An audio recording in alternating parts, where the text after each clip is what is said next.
London, March 14th, 1912. John Amery was born into privilege. He was one of two children of Leo Amery, a rising British statesman and future Conservative minister, and Florence Greenwood, daughter of a Canadian barrister. His father, Leo, carried a hidden truth. Born to a Hungarian Jewish mother in Budapest's Jewish quarter, Leo Amery carefully concealed his origins. He feared, and honestly rightly, that such a background could hinder his climb within the Conservative Party of early 20th century Britain.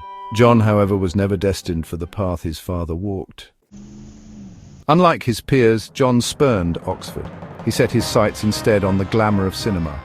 With grand ambitions but little skill, he persuaded family friends to finance a film venture, Jungle Skies. The budget, a staggering £100,000. The film was never made. Investors were left with nothing but promises. In 1936, John announced his engagement.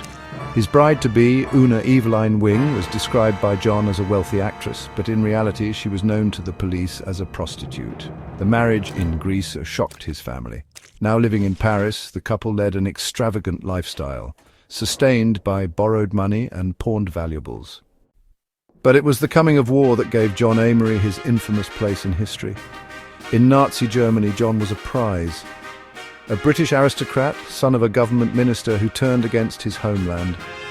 He was swiftly absorbed into the machinery of propaganda. On the 19th of November 1942, Amery made his first broadcast to Britain. I speak to you as an Englishman, a patriot who has seen through the lies of Churchill and his gang. The war is not Britain's war. The true enemy is Bolshevism, and with Germany we can build a new Europe.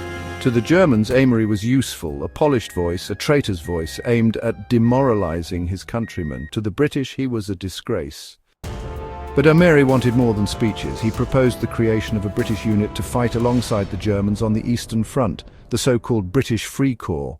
Though it attracted only a handful of volunteers, the project carried symbolic weight. Here was a minister's son, urging Englishmen to fight against England's allies. By 1945, the Third Reich lay in ruins. Amery, who had fled to northern Italy, was captured by partisans. He was handed over to British authorities and returned home. Not as a son of privilege, but as a traitor.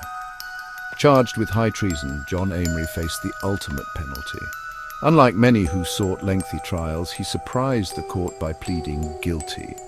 On December 19, 1945, at Wandsworth Prison, John Amery was hanged. He was just 33 years old. For some, he was a misguided dreamer, swept up in a cause he never truly understood. For others, he was nothing more than a traitor, a man who squandered privilege, family, and nation. The story of John Amery remains a cautionary tale, a reminder of how charm and ambition, without loyalty or purpose, can lead to ruin.